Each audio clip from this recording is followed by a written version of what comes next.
Hanging a group of photos like this so that they don't move around on the wall is always a tricky episode. However, I'll show you how to do it and do it well. First, you start with clean backs of the pictures so that there's nothing, no string, no chain, no cord, no rope, no little eye sockets. And we begin by measuring from the top. I measure about 50 millimeters, which is about 2 inches, onto every picture. And then once I've done that, I drill little pilot holes, which I've already done for the benefit of time here. And then I hand screw in the little eye screws. Now these eye screws are numbers, I think they're number ones.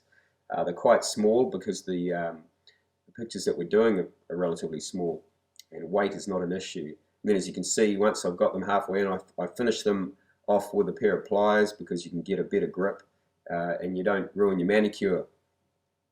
Okay, so you go through the entire set, however many you have. I think we've got about 10 in this set, and just hand screw them in as much as you can without ruining your fingertips, and then finish them off with the pliers. As you can see, this is critical. If you can get this part right, it makes everything else easier. I'm putting them on the inside of the rebate there because that hides the picture hook, which means they sit a little flatter to the wall if there's a bit of room, and you make sure that the eye screws are a little proud of the back of the picture. Okay, here we go. Once you've done that, then you find a space on the floor where you can lay them out. And this part again, it is quite important because without knowing exactly how you want to hang them, you're really just stabbing in the dark. So I spend a good 15 minutes if I have to get this right. This group's small, I'd already thought about it, so I'm really just putting them together on the floor for your benefit. But as you can see, laying them out and taking care to consider the gap between them really helps enhance the overall appearance of them. If you have big gaps, then I ask myself, you could have got a picture in there half the time. Once you've done that, then we measure up the wall. First of all, I'm going to put the group in the center of this space here, so I mark off with a little pin, the center, and then of course the outside dimensions of the overall group of photos. I think they're about 0.8 of a meter wide by about a meter deep, if that. So I just plot those with pins. Then I start with my first picture, being careful to already note where it is in the montage. Once I've done that, I press against the wall. That leaves two little indentations on the wall, and then I put my pins in, and then put my picture hooks on top of the pins, nail them in. You'll see this process throughout the next couple of minutes, so if you've missed it, don't worry, you'll get it again. There it is. I press the picture against the wall, I've marked it, and then I plot the marks with some pins.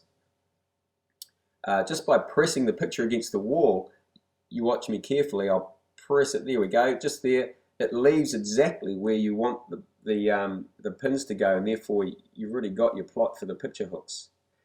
Take care to do this, and always use a little pen level, a pen spirit level.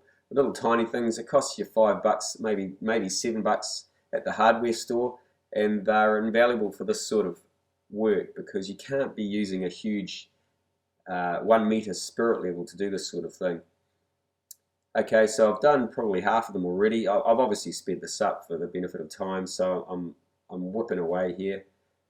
And again, I'm just repeating the process of putting my picture in place where I think the gap is good, pressing it against the wall. That leaves two little indentations, and then I mark the indentations with pins. I'm just using little MAC pins. You might get a close-up of them.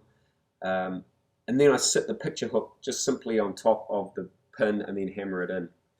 That helps, of course, by sitting the picture hook on top of the pin, it helps avoid shifting down when you hammer it in. Often when you're banging a nail to a wall, you've got a bit of shift going on. So the pin just restrains the picture hook a little bit and holds it in place a bit better.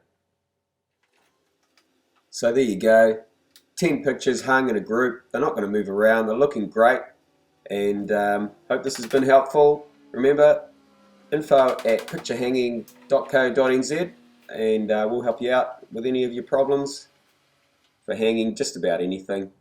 Come and check us out. you'll see montages, you'll see big mirrors, you'll see everything that needs to be hung. Thanks.